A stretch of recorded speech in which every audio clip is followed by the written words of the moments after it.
Bienvenue dans le podcast de ceux qui veulent créer un système au service de leur liberté.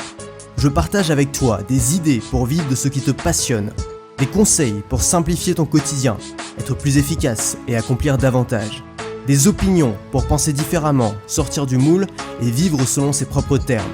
Le podcast est disponible sur toutes les plateformes, pense à t'abonner pour ne rien rater.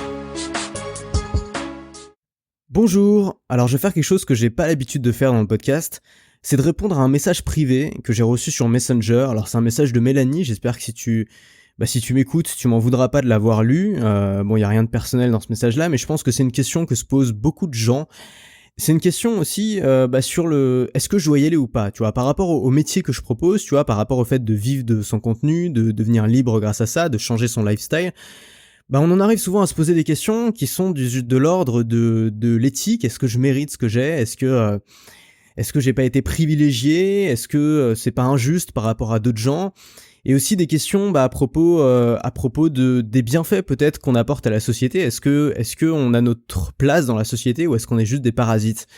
Alors c'est pas une question du tout agressive, hein. C'est pour ça que j'ai décidé de te lire quasiment l'intégralité de la question. C'est une question très longue, j'ai décidé de tout te lire parce que c'est pas du tout une question méchante. Je pense que c'est juste une interrogation que Mélanie se pose et je pense que je le sais, c'est pas la seule à se poser cette interrogation-là. Donc le mieux c'est que je te lise. Je te lis en entier ce message et ensuite je vais essayer d'apporter un élément de réponse. Hello, je voulais réagir à l'opinion principale que tu diffuses dans l'ensemble de tes vidéos. Alors avant tout, je tiens à dire que je suis tout à fait d'accord avec toi, de A à Z. Tout ça, j'y pense nuit et jour depuis le collège, voire avant. J'ai aujourd'hui 22 ans. Cela me prend avant de m'endormir, dans le métro, quand je bosse, quand je suis avec mes amis. Je suis hyper joyeuse et dynamique comme fille, mais parfois j'y pense, d'un coup, sans prévenir, et ça me casse, et j'en fais des crises d'angoisse. Bref, je suis d'accord avec ce que tu promulgues. Mais une chose me dérange. Comment tu penses que la société évoluerait si on vivait tous comme ça ? Si on se disait tous, ok, let's travel, let's do what we wanna do for real. Selon moi, pour fonctionner et évoluer, une société a besoin de chaque personne, de chaque maillon, que ce soit le PDG d'une grande entreprise ou le mec qui va nettoyer les toilettes de Montparnasse. Or, si on suit tous ce même chemin, voyager, faire ce que bon nous semble, vivre avant tout pour nous, comment est-ce qu'on peut même participer à la société ? Tu vas me répondre, par exemple, en faisant des vidéos, en donnant des conseils. Oui, ok, mais lucrativement parlant, économiquement parlant. C'est pas un peu utopique de vivre de cette manière ? Aussi, je n'ai pas regardé toutes tes vidéos, je ne te connais pas encore, je ne sais pas d'où tu viens, de quel milieu, etc. Mais si aujourd'hui, je suis persuadé que tu arrives à financer tes voyages grâce à ce que tu réalises sur YouTube et à d'autres activités, à l'origine, j'imagine que tes parents t'ont quand même largement aidé à voyager, non ? Ce n'est pas un jugement. Est-ce que tu penses que tout le monde pourrait faire ce que tu as fait ? Qu'une personne qui vient d'un milieu défavorisé n'est pas forcée de faire des sacrifices ? Aussi, si tes parents t'ont effectivement aidé, est-ce que tu ne penses pas que pour réaliser tes rêves, tu bénéficies des sacrifices que tes parents ont pu faire par le passé pour obtenir un job, gagner de l'argent, etc. Si ce n'est absolument pas ton cas, que tes parents t'ont absolument pas aidé, pas même au début, gardons quand même cet exemple qui sert à illustrer le cas de beaucoup de personnes, comme celui de mes amis à titre d'exemple, qui peuvent mener la vie dont ils rêvent, voyager dans le monde, faire des écoles de théâtre, de musique et tenir le même discours grâce à l'argent de leurs parents. Alors, est-ce que ce n'est pas plus simple quand on vient d'une famille aisée ? En bref, je pense comme toi, mais vivre de cette manière me semble être utopique et un privilège de riche. Et encore une fois, j'ai du mal à imaginer une société dans laquelle tout le monde vivrait de la même manière. Je ne viens pas rager, au contraire, je trouve tes vidéos inspirantes, pleines de vérité, mais ce sont les questions que je me pose depuis toujours et que je me pose encore en t'entendant dire à voix haute tout ce que je pense depuis toujours dans la vidéo. Quand est-ce qu'on arrête d'avoir une vie de merde ? Du coup, je veux bien ton opinion, peut-être que tu as pensé aussi. Alors, je vais essayer de répondre à ton message point par point. Il y a différentes choses que tu dis dans ce message, je trouve ça intéressant d'y répondre. La première chose, c'est que tu dis pour fonctionner et évoluer, une société a besoin de chaque personne, de chaque maillon. Et puis ensuite, tu dis, j'ai du mal à imaginer une société dans laquelle tout le monde vivrait de la même manière. Et j'ai envie de te dire, je suis complètement d'accord avec toi. Et à aucun moment, je ne pense que le boulot que je propose via ce podcast, que le fait de vivre de son contenu, ce soit fait pour tout le monde. Je pense que, en effet, il faut de la diversité dans une société. Et mes idées ne sont pas du tout universalistes. C'est-à-dire que je ne pense pas que ce qui est bon pour moi est bon pour tout le monde. C'est vraiment l'inverse de ce que je pense. Je pense qu'il y a beaucoup de différences dans la société et probablement qu'un des plus gros problèmes qu'on a aujourd'hui, c'est d'être convaincu que nous on a raison et que les autres ont tort, sur tous les points. C'est d'être convaincu que tous les autres sont faits pour nous et donc sont faits comme nous, et donc ce qui nous rend heureux nous rendrait heureux les autres automatiquement. Et le problème de ces visions universalistes du monde, c'est que ça mène aux pires dérives. Je sais pas, tu vois, les dictatures, c'est lié à ça, tu vois, le communisme, prenons le communisme par exemple. Le communisme, c'est quoi? C'est j'ai une vision qui, moi, me paraît être la bonne, c'est-à-dire plus de propriété privée, on partage les ressources, égalité totale, et comme cette vision me paraît être la bonne pour moi, je vais l'imposer à tout le monde, et forcément, ça implique de l'imposer par la force, et ça a créé ce qu'on a vu, c'est-à-dire des sociétés autoritaires, violentes et mortellement tristes, parce qu'on a essayé d'imposer une vision du bonheur personnel à la société entière, et c'est pas comme ça que ça marche. Je pense que ce qui est bon pour certaines personnes n'est pas bon pour tout le monde. Et moi, je suis un pur individualiste, c'est-à-dire que je travaille pour les individus. Je travaille pas pour les groupes, je travaille pas pour la communauté, je travaille pas pour changer la société, je travaille pour des individus. Et j'aide des individus, et c'est ça mon boulot, c'est d'aider des gens. Et c'est ça, moi, qui m'intéresse. J'ai pas envie d'aider tout le monde, j'ai même pas envie, tu vois, d'aider tout le monde. Il y a des gens, j'ai pas envie de les aider, il y a des gens qui n'ont même pas envie d'être aidés. Moi, j'ai envie d'aider les gens qui sont comme moi. J'ai envie d'aider les gens qui ont les problèmes que j'ai envie de résoudre, et ces gens-là, tu sais quoi, c'est les gens qui écoutent mon podcast, donc ça tombe très bien. Et je vais pas essayer de convaincre tout le monde, et c'est pour ça aussi que je parle souvent d'audience, et ce que je dis, ça sert à rien d'essayer d'avoir des millions de personnes. Moi, si j'avais des millions de personnes qui me suivraient, je pourrais plus parler comme je parle aujourd'hui. Parce que je saurais bien que, les 3/4 de ce que je dis, ces gens-là, ça va pas les toucher, ou alors ça va les énerver, ou alors juste, ça va pas les intéresser. Parce que ce que je raconte intéresse une minorité de personnes, et je travaille pour cette minorité de personnes-là, et je pense pas qu'on ait tous besoin de faire un travail qui soulève et qui aide la société entière. Moi, je suis bien conscient que 99,9% de la société ne sera absolument pas jamais impactée par mon travail. Et c'est ok, parce que je préfère toucher peut-être 0,1% de la société, et ces gens-là leur apporter un maximum de valeur et avoir la possibilité peut-être de changer leur vie. C'est ça, moi, qui m'intéresse, et c'est comme ça que je travaille. Donc à aucun moment, et peut-être que c'est une erreur que j'ai fait au début, je pensais en effet, quand j'ai découvert ce métier-là, j'étais convaincu que ça allait, que c'était génial, que c'était une mine d'or le truc, que tout le monde allait vouloir faire ça. Et puis j'ai commencé à en parler autour de moi, j'ai essayé de convaincre ma famille, première erreur, j'ai essayé de convaincre mes amis, deuxième erreur, et j'ai très vite compris que ces gens-là n'avaient pas envie d'être convaincus.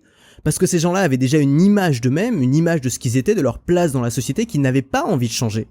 Et c'est d'ailleurs très intéressant, parce que quand tu vas voir quelqu'un, par exemple un employé dans une entreprise, et que tu lui dis voilà, qu'est-ce que tu pourrais faire de mieux, souvent cette personne va dire oui, je pourrais travailler dans une autre entreprise qui fait les trucs un petit peu différemment, ou alors avoir une promotion et augmenter un petit peu mon salaire et faire ceci et ceci en plus, mais les gens vont très rarement oser te dire quelque chose de radicalement différent. Quand tu demandes aux gens qu'est-ce que vous avez envie de faire mieux, ils vont te répondre quelque chose de légèrement différent de ce qu'ils font aujourd'hui. Ils vont rarement te répondre j'ai envie d'être artiste peintre, ou j'ai envie d'être créateur de contenu, ou j'ai envie de travailler dans un cirque. Même si c'est leur rêve d'enfance. Parce que plus on grandit, plus on écrase nos rêves d'enfance avec la réalité, avec notre histoire. Et on a envie de correspondre aussi à notre histoire. Et ce que tu dis ensuite, et ce que je trouve est très intéressant, tu parles d'être privilégié. Tu parles, voilà, j'imagine que tes parents t'ont quand même largement aidé à voyager. Alors juste pour répondre à ça rapidement, moi je viens pas d'une famille pauvre, hein. Du côté de mon père, j'étais plutôt privilégié. J'ai grandi à Paris, tu vois, donc de toute façon je suis plutôt privilégié rien que pour ça. Et je pense qu'en tant que Français, on est tous d'ailleurs privilégiés. On est tous plus riches que la moyenne des gens dans le monde. Bon, du côté de ma mère, ça l'était un peu moins, mais je suis pas là pour parler de moi. Je pense que c'est pas très intéressant en fait de se poser cette question. Alors juste pour y répondre, mon premier voyage, c'est moi qui l'ai financé, c'est moi qui ai payé mon école de commerce, j'ai pris un emprunt que je suis toujours en train de rembourser aujourd'hui, et ensuite j'ai travaillé en alternance pendant 1 an pour pouvoir me financer justement mon premier voyage. Et pendant ce voyage-là, j'ai commencé à vivre de mon activité.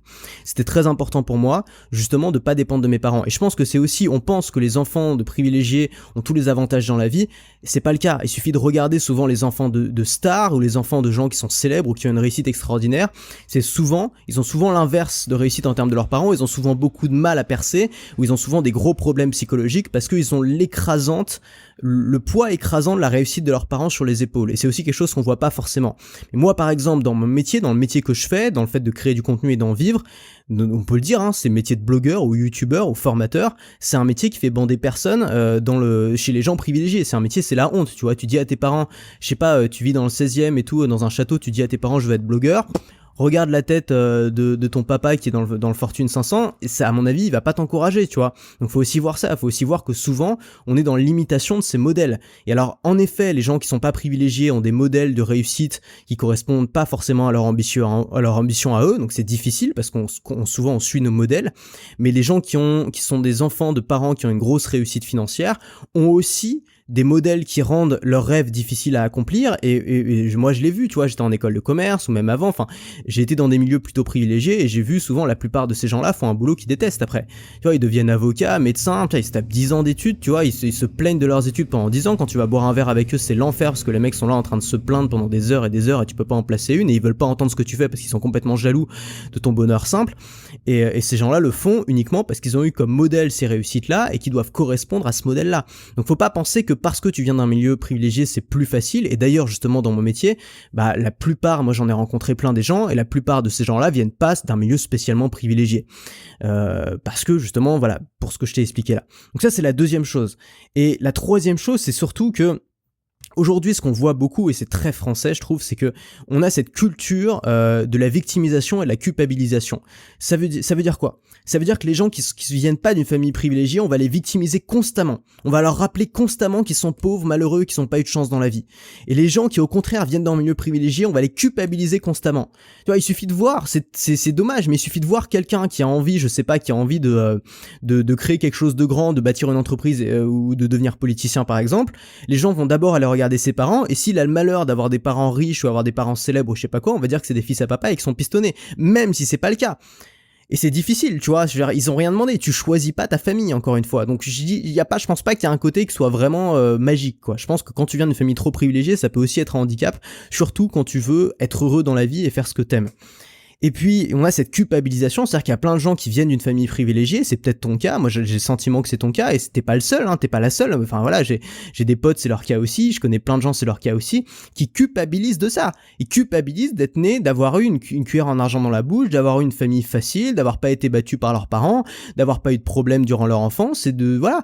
Et souvent, ces gens-là, mais finalement, ils se retrouvent à rien foutre, ils se retrouvent à être dépressifs, parce qu'ils ont cette culpabilité, et cette culpabilité les empêche d'agir. Donc ce que j'ai envie de te dire, c'est pas qu'il n'y a pas d'injustice, évidemment qu'il y a des injustices, et c'est ça peut-être le problème avec les injustices. En France, on adore les injustices, et le vrai problème avec les injustices, c'est qu'elles existent. Je suis la dernière personne à te dire qu'il n'y a pas d'injustice en France ou ailleurs, évidemment qu'il y a des injustices. La question à se poser, c'est qu'est-ce qu'on peut faire ? Moi, ce qui m'intéresse toujours, c'est qu'est-ce qu'on peut faire, tu vois, c'est pas juste d'avoir des informations, c'est qu'est-ce que je peux faire avec cette information. Qu'est-ce qu'on peut faire avec cette information ? Il y a des injustices. Bah vis-à-vis de soi-même, rien. C'est-à-dire que soit tu te dis ok, je viens d'une famille privilégiée, donc du coup tu te forces à être malheureux toute ta vie parce qu'il faut te punir d'avoir eu cette chance-là, ce qui est absolument absurde, et c'est pas comme ça que tu vas changer quoi que ce soit. Soit c'est l'inverse, on t'a dit que tu étais une victime toute ta vie dans les médias, par les journalistes, par tes parents, on t'a toujours dit que tu étais une victime, et du coup tu te dis bah je ne peux rien faire puisque je suis une victime, et tu ne tentes rien non plus. Et dans les deux cas, c'est cette information d'injustice présente maintient l'injustice, si tu veux, et empêche la mobilité sociale. Parce que les victimes sont convaincues d'être des victimes, et les gens privilégiés sont convaincus d'être des gens privilégiés. Et donc les gens n'avancent pas, et les gens ne bougent pas. Donc c'est simplement des sentiments qui sont inutiles. Ça ne sert à rien de culpabiliser par rapport à là où t'es né, ou qui sont tes parents. T'y es pour rien, et ça changera rien. Ça ne sert à rien de décider de ne rien faire, parce que peut-être que t'as eu une enfance difficile, ou des parents qui étaient pas cool, ou alors que t'as eu une enfance pauvre, et donc de ne rien faire à cause de ça. Ça ne sert à rien. Donc moi je suis pas là pour te dire qu'il n'y a pas d'injustice, je suis là pour te dire que oui il y a des injustices, mais ça sert à rien de se fouetter toute la journée à cause de ça. Et je vais donner un exemple que j'aime beaucoup, c'est l'exemple de Jamel Debbouze. Quand Jamel a commencé à devenir célèbre, tu vois, ça a été assez fulgurant son succès. Il a commencé, tu vois, à voyager un peu, à aller à Paris et tout, à faire les télés, et tout le monde a commencé à lui dire ouais, oublie pas d'où tu viens, machin, tu quittes la banlieue, tu nous abandonnes, machin, tu penses qu'à toi, t'es égoïste, etc. Et qu'est-ce qu'il a fait de Jamel ? À partir du moment où il s'est hissé au sommet du podium, il s'est fait une voix. Il a eu une voix qui portait, parce que justement il s'est hissé, parce qu'il a travaillé sur lui, parce qu'il s'est hissé de cette condition dans laquelle il a grandi. Qu'est-ce qu'il a fait ? Il a créé le Jamel Comedy Club, et il a rendu son succès aux banlieues. Il a fait infiniment plus pour les banlieues que tellement de gens qui se plaignent, qui sortent dans la rue, qui crient, qui pleurnichent. Il a fait des trucs. Et pour faire des trucs, il a commencé à travailler sur lui. Il a commencé à s'élever lui-même. Il a commencé à être égoïste.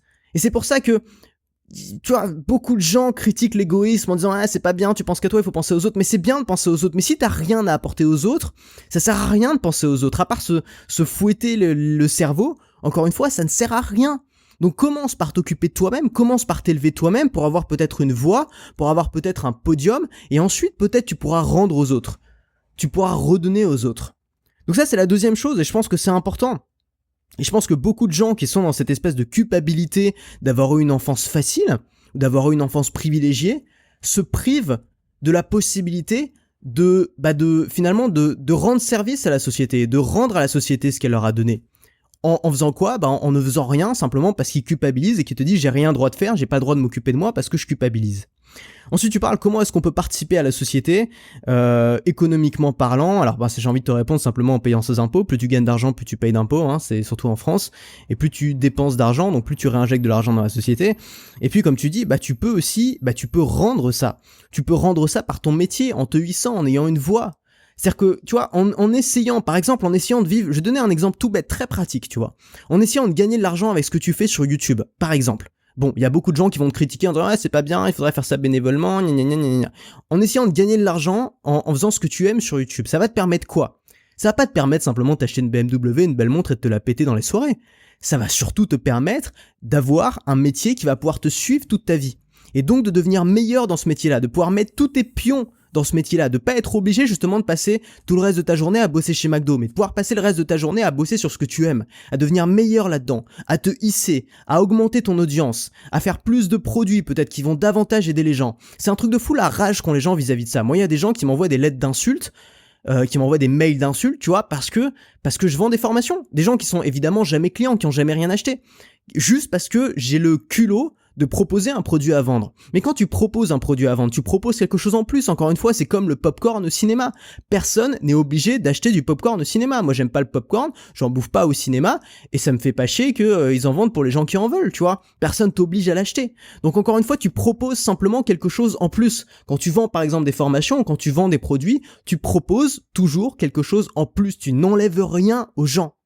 Donc c'est aussi une façon de rendre à la société. Et je t'assure que si les gens sont prêts à dépenser 50, 100 ou 200 balles pour tes produits, c'est pas qu'ils sont stupides, c'est qu'ils y trouvent un intérêt à ces produits-là. Moi, il y a toujours des gens, tu vois, qui me disent « Ouais, mais attends, t'as des gens qui payent 100 € pour tes produits, mais c'est dingue. » Mais c'est pas dingue. Arrête d'insulter mon audience. Arrête d'insulter des gens qui sont prêts à mettre de l'argent sur eux-mêmes, pour investir sur eux-mêmes, sur leur formation personnelle. Moi, j'ai tout appris grâce à des formations. J'en serais absolument pas là aujourd'hui si j'avais pas suivi d'autres créateurs de contenu qui m'avaient montré que c'était possible. Et ces gens-là, ils ont fait beaucoup plus que tous les gens qui sont là en train de culpabiliser, en train d'essayer de dire qu'ils sont pas égoïstes, qu'ils aiment les autres, qu'ils sont communautaristes, Il y a tous ces gens-là qui te culpabilisent à longueur de journée. Les journalistes sont vraiment très forts pour ça, les profs, les machins, parce que les profs aussi sont souvent forts pour ça, la famille, les amis, tous ces gens qui essaient de te culpabiliser parce que tu essaies de gagner ta vie avec ce que tu fais. Mais ces gens-là, encore une fois, ne t'aident pas. Moi, ces gens-là m'ont rien appris, quoi. Ok, l'école m'a donné quand même quelques trucs. L'école m'a donné une culture générale, m'a appris à lire, à écrire, à compter. C'est très bien. Mais c'est pas l'école qui m'a appris à être financièrement indépendant. Absolument pas. C'est encore moins les journalistes. C'est encore moins les objecteurs de conscience. C'est encore moins les mecs qui s'énervent dès qu'on dit un truc qui va pas sur Twitter. Et puis encore une fois, venir d'une famille aisée, c'est pas une garantie du bonheur. Le bonheur n'est pas écrit sur le compte bancaire de ses parents. Et dire ça aux gens, encore une fois, ça empêche les gens de bouger, tu vois, parce que ça crée des excuses. On a tous des excuses, tu vois, on a tous des excuses pour pas faire les trucs. Pourquoi est-ce qu'on irait en recréer de nouvelles en disant « Ouais, j'ai pas eu la bonne famille, j'ai pas eu les bons parents. » Ça, c'est juste pour empêcher les gens d'agir qu'on va dire ça. Au lieu de plaindre les gens et de conforter des gens dans une situation de victime, qu'est-ce qu'on pourrait faire ? On pourrait leur tendre la main et les aider à s'élever.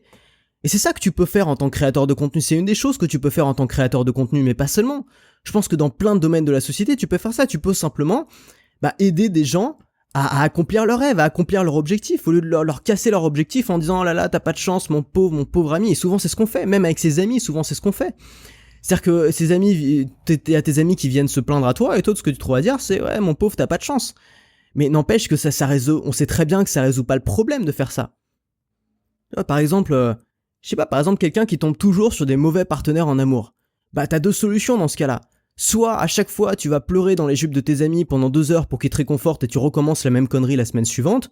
Soit je sais pas, tu vas voir un psy, tu vas voir un coach, il y a plein de gens qui peuvent t'aider dans ce cas-là et tu décides de te bouger le cul et de travailler sur ce qui va pas pour essayer de résoudre le problème. Soit tu résous le problème, soit tu te confortes dedans. Le problème avec la victimisation et la culpabilisation, c'est que si ça résout aucun problème, ça conforte les gens dans leurs problèmes.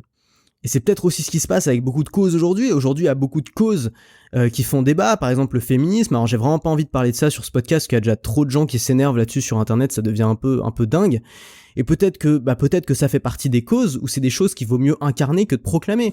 T'as beaucoup de féministes qui s'énervent sur Twitter, qui sont très agressifs, qui manquent vraiment de psychologie pour essayer de faire passer leurs idées, qui je pense desservent leur cause. Et peut-être que ces gens-là serviraient beaucoup mieux leur cause en incarnant ce qu'elles veulent. C'est-à-dire en devenant une femme forte, en devenant une femme qui réussit dans un milieu d'hommes. Pour moi, c'est ces femmes-là qui ont le mieux réussi à incarner le féminisme et à faire avancer le droit des femmes. Moi, c'est vraiment ma vision de la société. Après, je me trompe peut-être, mais c'est ma vision des choses. Je pense qu'on améliore davantage les choses en incarnant le monde qu'on veut voir, plutôt qu'en se plaignant, en criant, en pleurnichant, en sortant dans la rue. Moi, je crois pas en ces choses-là. Peut-être que ça peut marcher, mais moi, j'y crois pas. Et je pense que les gens qui ont le plus changé le monde, c'est des grands leaders et des gens qui ont commencé par incarner leur vision du monde. Incarner, en tout cas, la vision du monde qu'ils voulaient voir. Et puis enfin, tu me parles du mec qui va nettoyer les toilettes à Montparnasse. Moi je trouve qu'on a une grille de jugement des métiers qui est totalement fausse. C'est-à-dire que les gens les plus misérables que j'ai vus, c'est pas des gens qui récurent les toilettes à Montparnasse, c'est pas des gens qui ramassent les ordures. Les gens les plus misérables que j'ai vus, c'est des employés de bureau qui restent devant un Excel toute la journée, quoi.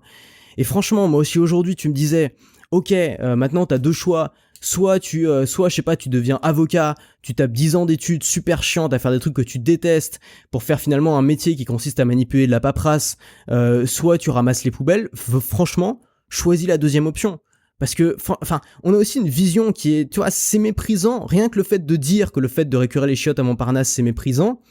Rien que le fait de le dire, c'est méprisant.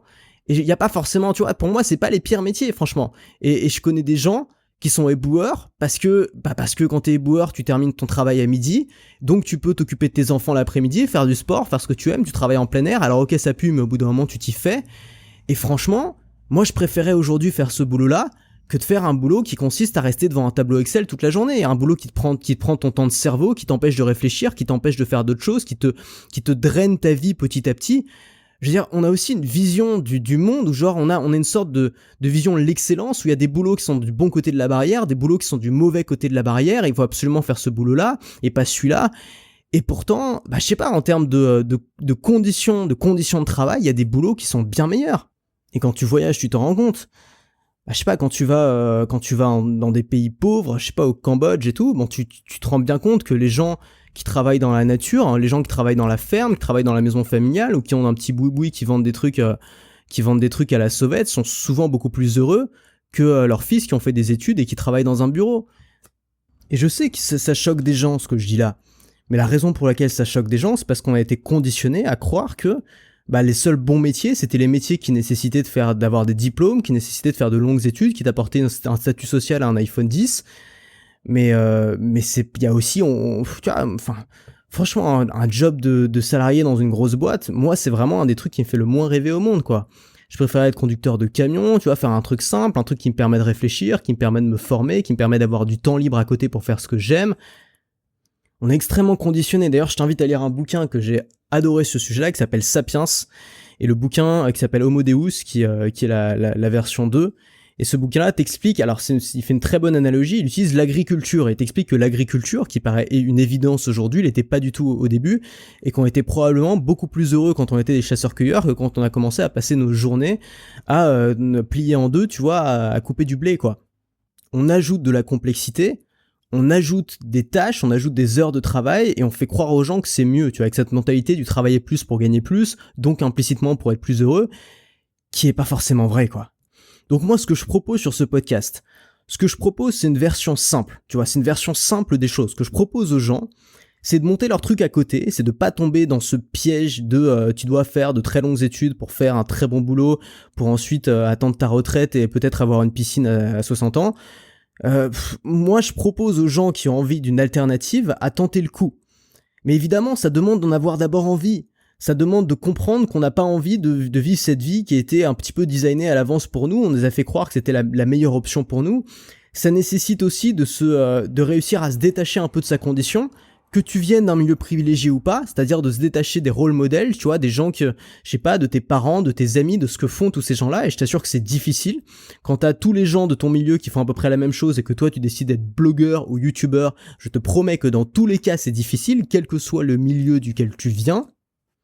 Cette alternative-là, elle est réservée aux gens qui sont passionnés par ça, aux gens qui aiment déjà ça, parce que, tu vois, ça a beau avoir l'air facile, ce qu'on fait, si tu le fais aussi, tu sais que c'est un boulot qui demande énormément de volonté et de passion, c'est pas un boulot qui demande énormément d'heures de travail, c'est pas un boulot qui demande forcément énormément d'énergie, mais c'est un boulot qui demande beaucoup de volonté et de passion, c'est un boulot qui demande vraiment d'avoir envie de le faire.